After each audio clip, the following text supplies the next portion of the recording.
Hello and welcome. I'm glad you're here. My name is April Schoen, and today we're going to be talking about 5 of the biggest financial risks in retirement and how do you avoid those risks? How do you take those risks off the table? And so this conversation today is really for anyone who plans to retire one day. I kind of laugh a little bit because I think whether we intend to or not, we're all going to retire one day. But I think why this conversation is important today is, hey, if you're with retiring the next 5 to 10 years, maybe you're like, hey, April, I'm retiring next year, or you even recently retired.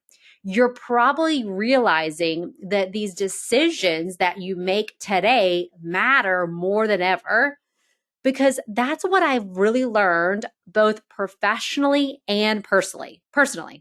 Most people aren't looking for more financial information. In fact, we probably have too much financial information available to us as it is. What people are really looking for is clarity. And I became a financial advisor because I know what it feels like to realize that there must be a better way with money, but just not know really what that was. So early on in my career, this is when I was in my 20s, I had debt. I wasn't doing a great job saving. And I had this feeling that I was making decisions about my financial life that mattered, but that I didn't have all the information. I didn't have all the pieces of the puzzle to really be able to make the right decisions for me and for my family. And what scared me the most wasn't like where I was financially at that time. It was this fear of making a wrong decision and not realizing it till much later. And this same feeling shows up for a lot of my clients right before retirement, right? Because, you've done a lot right. You've worked hard, you've saved, but now these decisions that you're making, they're not just like, hey, am I doing the right thing? It's, what if I get this wrong? And what if that affects me and my family for the rest of our lives? So, how many of you would like to stop guessing things like, hey, April, am I going to be withdrawing too much money from my retirement accounts? Am I going to be withdrawing not enough? What happens if the market drops at the wrong time, like right before I retire or when I'm retired? What if taxes and healthcare costs hit harder than I expect? What if I overlook something now that could come back to bite me later? If that's you, if that's the questions you have, then I'm glad you're here today, because this is what we're going to talk about. We're going to go through these risks. Now, retirement has real risks. Now, and really these risks impact us all the time, both while we're in our saving years and while we're in retirement, but they impact us differently in retirement. And my job today is to help slow things down, help you understand what matters so you can make decisions that you can feel good about, not just today, but years from now. I think about my parents a lot when I do this work. And if my mom, my dad they were listening to something like this, I would want someone to explain things clearly. No jargon, no fluff. I'd like them to be able to make smart decisions without carrying all that weight alone. And that's how I see my role, is to help you sort through the noise, understand your options, and then move forward with a plan that supports the life that you want to live. So today, we're going to walk through 5 of the biggest financial risks in retirement. And then for each one, I'm going to talk about how to show you how that you can reduce and take those risks off the table. So here are the 5 risks that we're going to be going through. Now, again, there are more, but these are the biggest ones we find. The first one is going to be longevity, mortality, the risk of living too long. Now, that's kind of funny, right? Because I don't think any of us think we may live too long. Obviously, I know we all want to live healthy lives, and that's really important to us. But the risk here is running out of money. The next risk is having some sort of health event. We get sick, we get hurt, we have some sort of health event, we've got long-term care costs that come up. Market volatility. We're seeing a lot of market volatility so far this year, so that's one that's always present. Taxes, and then inflation. And of course, there are more, but these are the big ones that tend to create the most damage for people when they don't plan them. So we're going to go through each one, how they're going to impact you in retirement, and then we're going to talk about practical ways to reduce the risk, not just in theory, but in real life. So let's dive in and get started today. So as we're going to be talking about these risks, I want to step back for a minute and talk about something that is, I think you'll be familiar with, but I want to talk about this like traditional approach to retirement planning. Now, this is something we see a lot. It's very common. It doesn't mean it gives us the best outcome. In fact, it doesn't, but it's just a common approach to retirement. And this is something you may have heard of it. It's called the 4% rule, the safe withdrawal rate, the interest only strategy. So I'm going to describe how it works. And again, this is a very traditional approach. This approach has been around since the 90s. I can get into some more detail if you guys like about where it came from and how it was created. I do find all that stuff to be very interesting. But the problem that we see with this traditional approach, as you'll see, is it's not a good plan for everything. You want to have balance in your retirement plan and not just relying on one approach. But here's how this safe withdrawal approach, interest only 4% rule works. So what happens with this plan is the goal is for you to save the most amount of money. So you're going to save the most amount of money in your retirement accounts, in your 401ks, in your investment accounts. And then when you get to retirement, you're going to take a fixed percentage, usually 4%, out of your portfolio.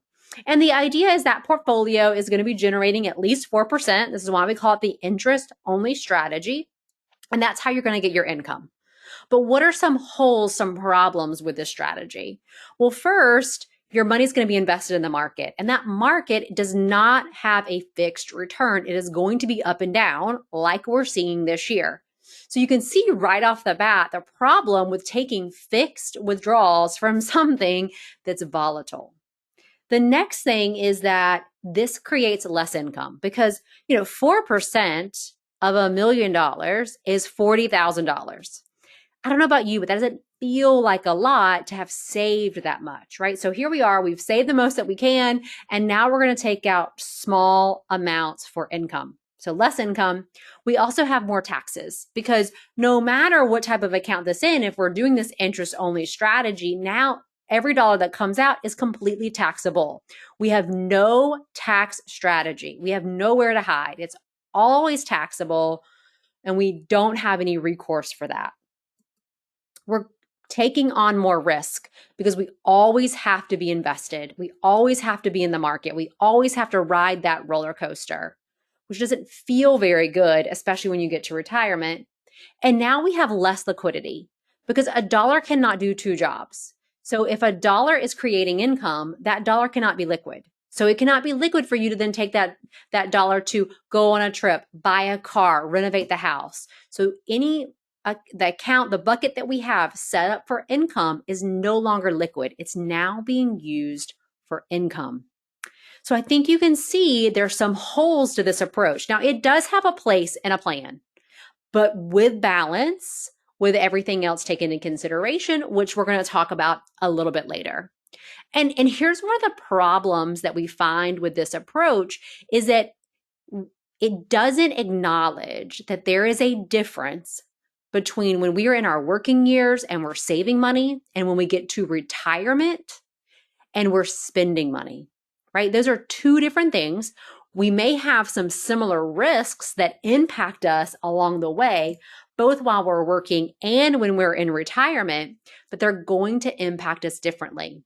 So I want to use this analogy for a minute of climbing up and down a mountain. So I don't know if, you've done something like that recently. We were just up in the mountains in Blue Ridge, Georgia in December, and we went on a hike. Now, funny thing is we went on the moderate hike. They also had a strenuous hike. I don't know if I really want to see what the strenuous hike was like because on our moderate hike, it's about 3 miles, there were parts of this trail that were so steep that I was using trees to pull myself up to step up to the next level where we were going, right? Because it was so steep that I had to use that tree and some roots to stand on it and pull myself up. I don't really call that like a moderate hike, but so be it. So they did. I survived. But if you've ever done some hiking like that, and there's interesting to think about is as we were climbing up, we had, obviously there's gravity. Gravity's always involved, but it impacts us differently when we're climbing up the mountain and we're climbing down the mountain. So here we go, climbing up. I'm using these trees to get up. The problem was on the way down, we came across some paths that had that same very steep areas. And now I got to go down. I don't have a great place to like hang on to. The ground was actually kind of slippery because it had rained. And so going down actually felt more treacherous than going up. And so can you see how in retirement, we've got these economic factors that are always present, both when we're working and when we're retired, and how they're going to impact us differently? I don't know if you've ever read any of the research on Mount Everest, but there's more injuries and fatalities on the descent of Mount Everest than when people are climbing up, right? So we want to think about this analogy of climbing up and down the mountain. So climbing up the mountain, this is when we are in our working years. This is when we are accumulating or saving money, right? So the idea here is that we're working, maybe we have a pension, so we're earning pension credits.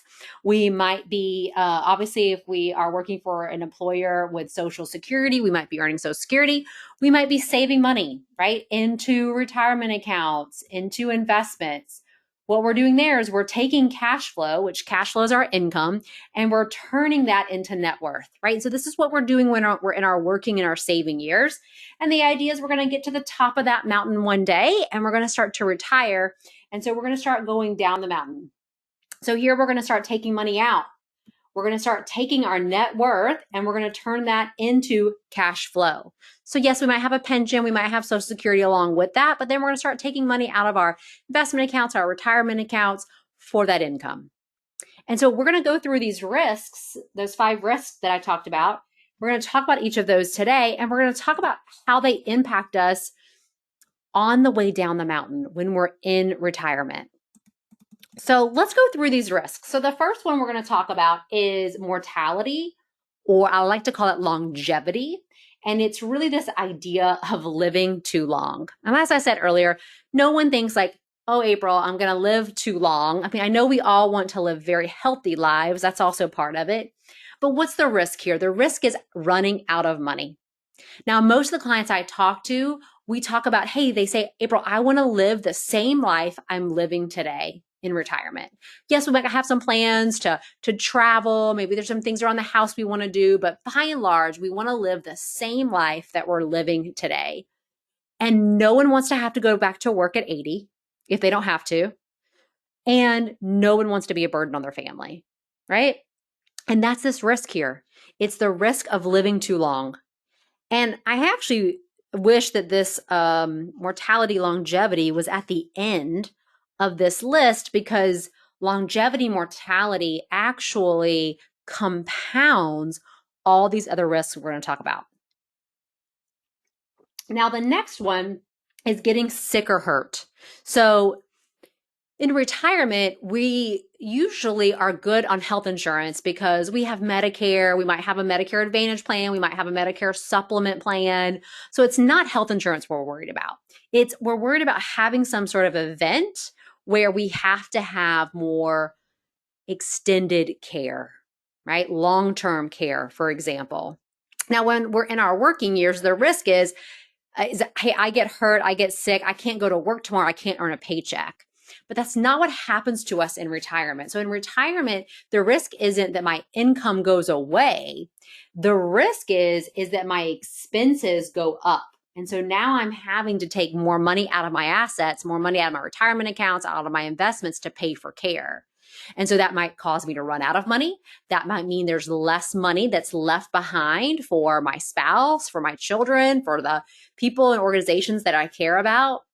And so the risk we have here is that our expenses increase very rapidly, or we have an event where we need a large sum of cash.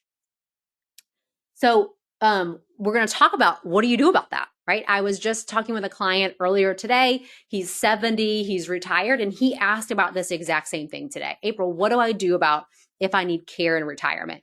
He's 70. His mom lived to age 92. His dad is still alive at age 94. So one, talk about mortality or longevity risk for him because he has longevity in his family. We have to plan for that for him. And then what if he gets sick or hurt along the way? Now, these top two risks of mortality, getting sick or hurt, these are all individual risks. And your level degree of risks for you is going to be different for me. Like the example I just gave with his family living into their 90s, it's something we have to plan for. Now, these other risks we're going to talk about, though, they are more broad economic risks that impact all of us. So let's talk about market volatility for a second. Market volatility is something we're facing this year. We've had quite a bit of volatility actually last year in March and April, also this year. Now, when we're in our working years, volatility is actually our friend, right? Because when the market's down, if we're consistently saving money, this means we're actually putting money in the market when prices are down. So we're able to buy more shares of, let's say, stocks, equities. We have more money in the market to participate in that recovery. So the market volatility actually helps us when we're working. The problem is when we're in retirement. This market volatility actually can be the thing that causes us to run out of money. I actually posted a video on YouTube recently about sequence of returns risk. And that's what I'm talking about here is this market volatility. So, if you've got your stock market accounts and they're doing their market roller coaster thing, they're up and they're down. But what happens in retirement is, you need income every single month. Right? We have bills to pay, we have lives to live, we have trips to take, we have repairs that need to be done, like whatever it is, like we need money every single month. And those things aren't going to wait because the market's down, right? So when the market's up, no big deal. We're taking money out, market's up, great, no problem. The problem is though, is when the market's down and we start taking money out at these periods when the market's down, and this is when we're locking in our losses. And we actually compound, make those losses worse because we took out money when the market was down. A little later, I'm going to actually show you an example of how this works so you can see the impact of that sequence of returns risk. The next one we're going to talk about is taxes. Now, taxes are interesting because what are we told to do to save for retirement? Like what are we told? We're told to save as much as we can into pre-tax retirement accounts, right? To put as much as you can away in the 401k or deferred comp or 403b, like defer the taxes. And the problem with that is that can feel like a really good place to put money when you're saving, but it can feel like the worst place to take a dollar out when you get to retirement. Because of the tax. The tax then becomes an issue, a problem. It's a reason you don't want to take money out is because you have to pay the tax. So it ends up kind of actually being like locked up in prison, locked up in jail.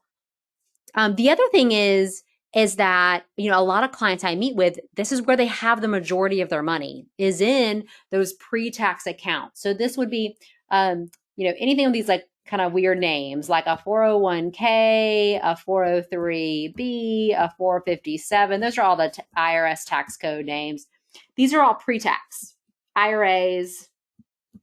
And what happens with those is you put the money in today and you defer the tax. So you don't pay the tax today. It's going to grow tax deferred. So you don't pay taxes while it's growing. That all sounds good. The problem is when you get to retirement, you now have to pay taxes on every dollar that comes out at your highest marginal rate. And if you have most of your money in these type of pre-tax buckets, the problem is you're very limited on what we can do, right? This is why we want to actually have tax diversity. I'm going to be doing a webinar next month in April on tax diversity about the importance of having our investments, having our retirement accounts spread out between pre-tax, taxable, tax favored accounts. So you have more control over the taxes. The next one we want to talk about is inflation. Now, inflation is what we call the stealth tax. And, for a long time there, pre-COVID, we had very low inflation, 2%, 3%. It was pretty low. So we didn't really talk about it a whole lot. It's, you might have noticed it in some time periods, maybe gas prices shot up real high. And you heard about that on the news, right? We've been hearing about that this year too, the price of oil. But it wasn't a major concern. I'm not saying it wasn't there, because it definitely was, but it wasn't a major concern. But then think about the last few years, 2022, 2023, when we were having inflation at 8%, 9%, 6%, right? It really adds up. Think about the price of eggs and how they shot up. So inflation, that's why we call it the stealth tax, because it kind of creeps in slowly over time. And we want to have a way to combat inflation, because we know that you're going to need more money tomorrow than you need today. We know that milk and bread is going to cost more tomorrow than it does today. It's not a surprise. So we just have to have a plan for it. And that's really, we want to have a plan for all of these things, right? Like, we know the market's going to be volatile. We know the market is going to be up 4 out of 5 years. But what about that 1 year it's down? We know it's going to happen. We just need to have a plan for it. So let's talk about, what do you do? Like, how do you actually start reducing some of these risks? So I want to talk through our planning process and how we help clients. The first thing that we actually want to do is manage these risks, right? We want to talk about, how do we manage for longevity? How do we make sure that we're protected if we had some sort of like health event come up? We want to be protected from market volatility. We want to be prepared for taxes. And then we also want to be able to have increasing income in retirement so we can combat inflation. Because it's not really just like having a bad year in the market that does it to us, right? That causes us to have stress and problems in retirement. It's really a compounding effect of all of these risks. So how can we reduce them? How do we take them off the table? And that's really where we want to start in our planning. So that's the first thing that we want to do in our work with clients, is we want to look at these protection strategies and how are we taking these risks off the table. The next thing we want to do is we want to look at cash flow allocation. So what I mean by that is, I want to think about, what is your income going to be in retirement? Where is that income coming from? We used to say like cash is king. Well, cash flow is queen, especially in retirement. And when we think about cash flow allocation, where's your income coming from? We particularly think about 2 specific buckets. We're going to talk more about this in a little bit, but we talk about having guaranteed income. What are your guaranteed sources of income in retirement that are going to come in every single month? They're not going to go down. They're going to be there. So like, what are some examples of guaranteed income? Well, you could have Social Security. You could have a pension. That's where most people, their baseline for their retirement is going to be, like Social Security and pension. And we really want to have enough guaranteed income to be covering your basic living expenses, because we don't want to be relying on the market for those things for you to like live your life. We want to know those things are coming in every single month like a regular paycheck. So the idea, think about it this way, that guaranteed income equals a paycheck. Now, for some people, they don't have enough guaranteed income, and this is when we use annuities, right? An annuity might be appropriate here if you don't have enough guaranteed income, and we need to create more for your cash flow. The other bucket for income that you're going to have is discretionary income. So discretionary income, that's going to be for those fun things like, hey, we're taking a trip, we're buying a car, we're remodeling the house, we're going to help the kids, like whatever it is. It's those things that are like over and above our everyday living expenses. That's discretionary income. And you should have a bucket for those things. I remember last year meeting with a client, and she really wanted to like rebuild her deck on her back porch. And I was like, you have the money in your discretionary income bucket. Why don't you take it and go do it? Because think of how much you're going to enjoy sitting out there, drinking your coffee in the morning on your brand new deck. And so I was so happy when she went and did that. But that's because she had the money there, right? That's what that bucket, that's the job that money has, was to provide her discretionary income. Now, discretionary income is going to be in the market. And so that discretionary income, those accounts, they might be up and down with the market. It might be more variable income. We're going to talk about that later. But the idea here is that discretionary income is coming from those variable places. The other thing that we want to look at is we want to have a bucket for liquidity. So what's liquidity?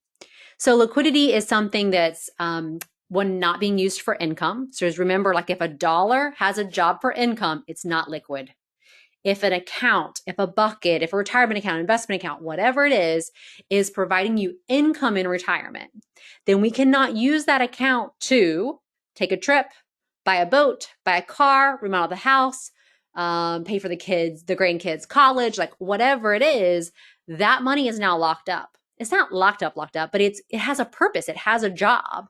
So we can't take more out of it if it's providing us income, right? So this is where we want to have liquidity on our balance sheet. Now, those were all the good things that I talked about that we want to have liquidity for. But this bucket of true liquidity also helps you sleep at night, because what if you need to replace the roof, the air conditioner? What if you have that health event and you need a big chunk of money for something? Right? My business partner, this was like 5 years ago, he had a blood clot in his leg and they didn't catch it in time and they had to amputate his leg right above the knee, his right knee. Talk about a health event, like a life-changing health event. And so some of the things that came out of that was he had to remodel his house. It now had to be completely wheelchair accessible. That is a healthcare event. That is a lifestyle event that he had to go through. And this is why we talk about these things, because unfortunately they do happen, right? And we want to be prepared for them. The other thing that we want to do is we want to minimize taxes. Now, for most people, when we get to retirement, it could be that we've paid off the mortgage, we've paid off the debt. We may not have a lot of other liabilities other than taxes. So we want to look at ways to strategically reduce taxes over time so that we can be more tax efficient, so that we can have tax efficient income, right? We want to have the most amount of taxes and pay the least, we want to have the most amount of income. We want to pay the least amount of taxes legally that we can, right? So when we look at all of these about having this kind of balance in retirement, is managing risks. It's looking at cash flow, looking at guaranteed income and discretionary income. It's having this bucket for true liquidity. And then it's also minimizing taxes along the way. So what does this actually look like for someone? Well, when we go through and we look at retirement planning, what we're going to start with is we're going to first look at your guaranteed sources of income. So what do you have that's going to be coming in, maybe in the form of Social Security, maybe in the form of like a pension? And we're going to check and see, do you have enough guaranteed income to cover your basic living expenses? If you don't, that's when we might have to use an annuity to create more guaranteed income for you. Because this guaranteed income, this is going to be the baseline for you for retirement income. So we want to start with, what are your guaranteed income sources? From there, we're going to create these two other distinct buckets on your balance sheet. I'm going to call these 2 and 3. One is going to be variable income. This is what I also call as discretionary income. But this is, again, for things that are outside of our everyday living expenses. We're taking a trip, we're buying a car, we're remodeling the house, we're helping the kids. Like a lot of this is those fun things, but where are we going to get the money to pay for those? So this is a discretionary income, and this is going to come from a variable income source. So what do I mean by that? I mean that money is invested in the market. That's in the retirement accounts. That's in the investment accounts. It's going to be up and down. That's why we call it variable, because the account itself, the income itself may be variable. It also might be that the amount of money you're taking out is variable. So I was just talking with a new client yesterday, and he's retiring next year. And he said, April, we want to continue living the same life we're living today, And when we get to retirement, we want to take a few big trips. We want to go to Italy and Greece and Hawaii. And there are some things that we want to do where we're going to want to spend 15 to 20,000 a year on travel. And so we've got to have a plan for that. And that's where this discretionary income bucket comes in. Like I said, that could be like all the fun things. That could be some stuff that comes up that we're not expecting either. We also want to have a growth bucket on your balance sheet. And what I mean by that is we want to have money that we're not taking income from yet, that is invested, that's invested for growth. This is what's going to help offset inflation in the future, is having this growth bucket. And then we also want to have liquidity on our balance sheet. So this liquidity can actually help in all of these cases if we need it. It can create more income, both guaranteed, variable. It can be this growth bucket. And it really helps bring balance to our overall plan when we have true liquidity. Because what I mean by a truly liquid bucket is it's not risk-based. That means it's not in the market. We're not subjected. We're not in doing this roller coaster market ride with our true liquidity bucket. I'm going to show you what I mean by that in a few minutes, but that is how that helps us. So let's think back for a second on our, I'm going to think back for a second on these risks that we talked about, these 5 risks. And if we look at this structure for retirement income, I want to think about how do these buckets help solve the problems of those risks. Okay, so the first one we talked about, which was longevity, mortality, the risk of living too long. Well, guaranteed income is going to help us with that, because the more income, the more guaranteed income we have coming in, that we know is going to come in every year, no matter what the stock market is doing, this is going to help us with longevity, right? Because this means that if I live to be 95, if I live to be 105, I still have this income coming in, because this is guaranteed lifetime income that you can never outlive. Let me say it again. This here, we're looking at guaranteed lifetime income that you can never outlive. So this is going to help you with longevity. This is actually going to help you with your overall portfolio, because it means we have less pressure on our variable investments. It's less that we have to take out from those variable buckets, so there's less pressure on those, right? So we've got guaranteed income to help us with longevity. Now, what about if we have that health event, some sort of lifestyle event? Well, of course, guaranteed income can help there too, because you could just use the income you have coming in to pay for that. But really, we're thinking about this true liquidity bucket. This bucket that's on your balance sheet, that's not used for income, that's not tied in the market, that's there, it's ready, it's accessible, available for you whenever you need it. This is going to help you if you had that health event. You've got funds you can easily tap into whenever you need it. Now, when we also think about the next one we went through was talking about market volatility. And as I said, guaranteed income helps with market volatility. True liquidity helps with market volatility. Because I want you to imagine for a second, here we have our investment account that may be doing up and down with the market. And this is going to be our variable income bucket. And sure, so when the market's doing great and the market's up, we want to be taking income out of our investments. But what about those times when the market's down? Well, this is when we want to be taking income from our liquidity bucket that's not in the market. So this is going to help our market-based accounts stay invested, help them recover, and then we also have a place that we can go to get the income that we need and that we want.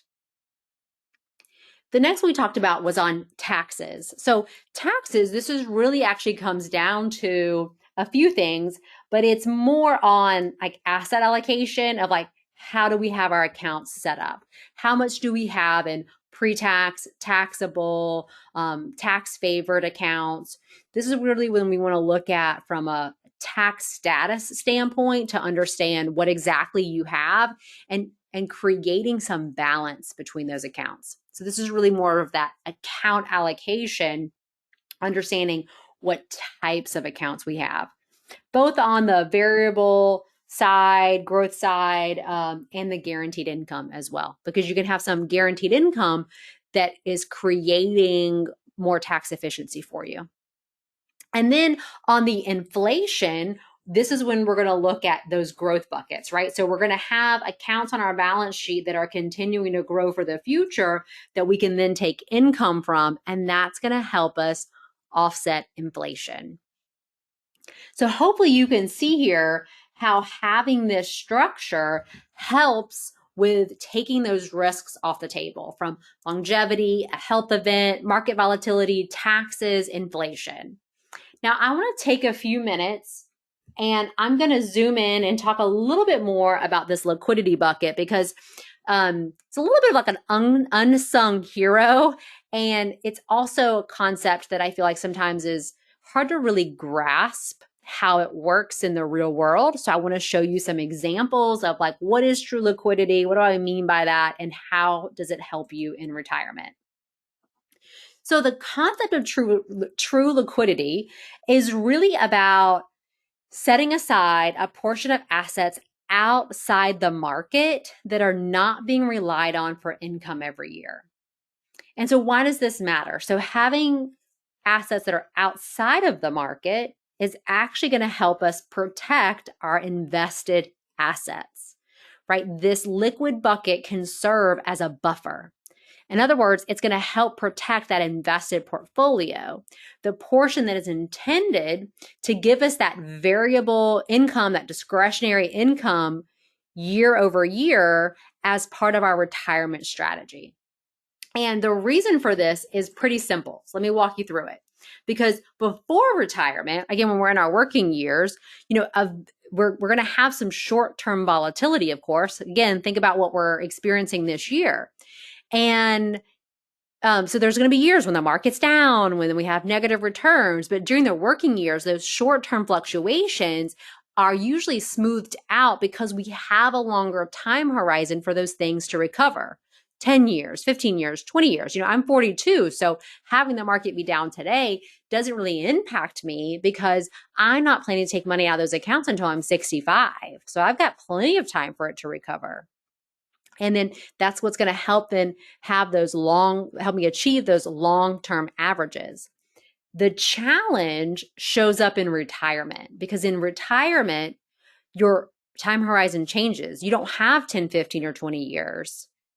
It could be 1 year, it could be 1 month, depending on what's happening. And that's really what changes everything. So in retirement, having these withdrawals come in after down years actually compounds your losses.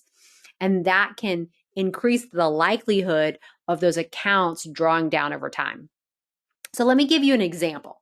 Okay, so I want to just imagine, it doesn't really matter how much is in the account, but we're just going to go with this example. So let's imagine we've got someone that's got $2 million invested between investments and retirement accounts, and they get to retirement. They've got their $2 million, and they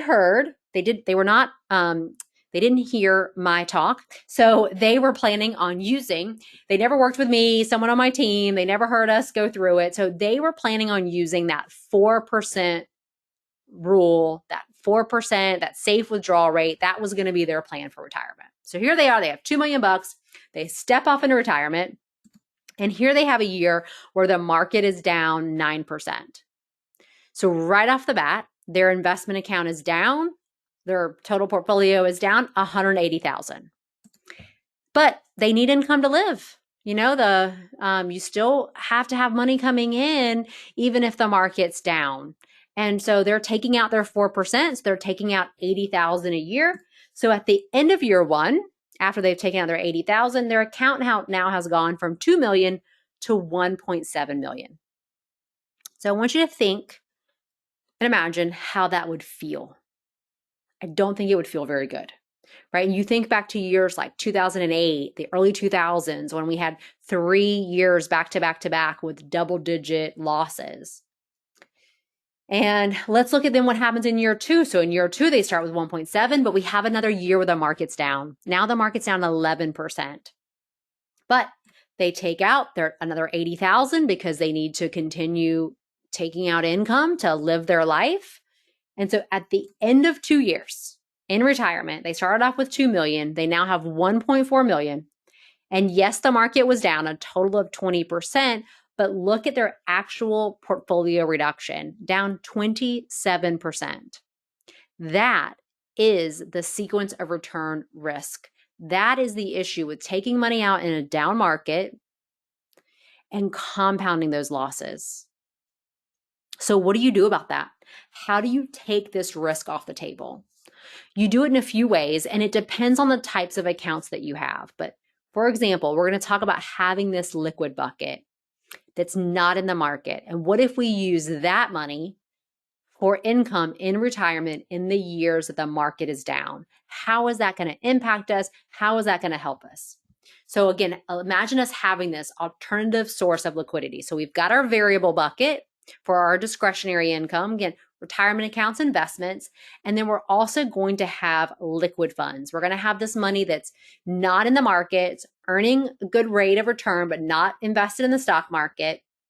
And this is what's going to help us have the income we need and want in retirement. So here we are in retirement. Imagine we have a year like last year when the market did really well. The market did great actually overall in 2025, despite some volatility in March. So if the market is up, the goal here is to take money from our variable funds. We're going to take money from that investment account, that retirement account, because the market's up. The market did well. We're going to take our income from the variable funds.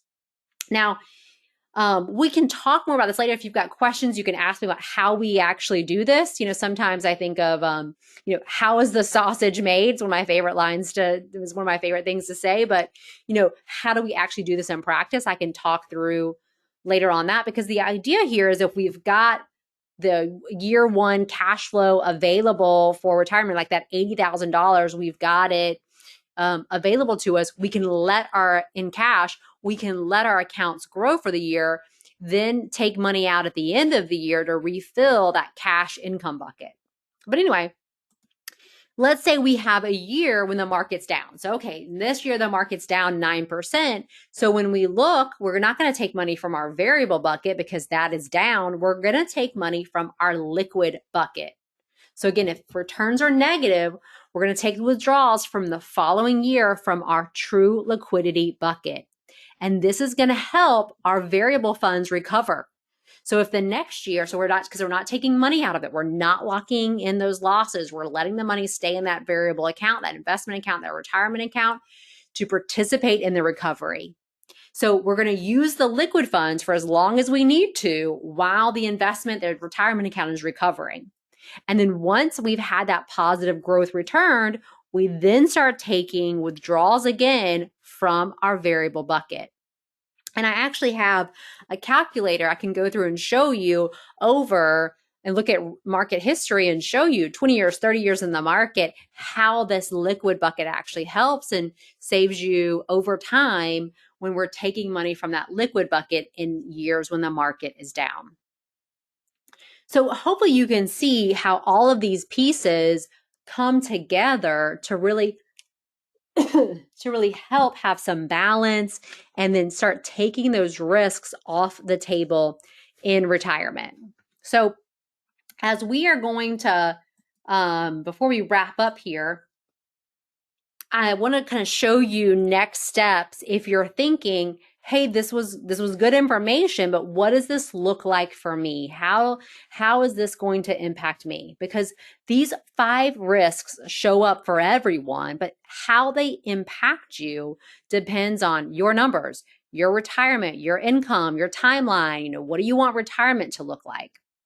So if you'd like help applying this to your own situation, the next step is a retirement consultation. And in that retirement consultation, we're going to do 3 things.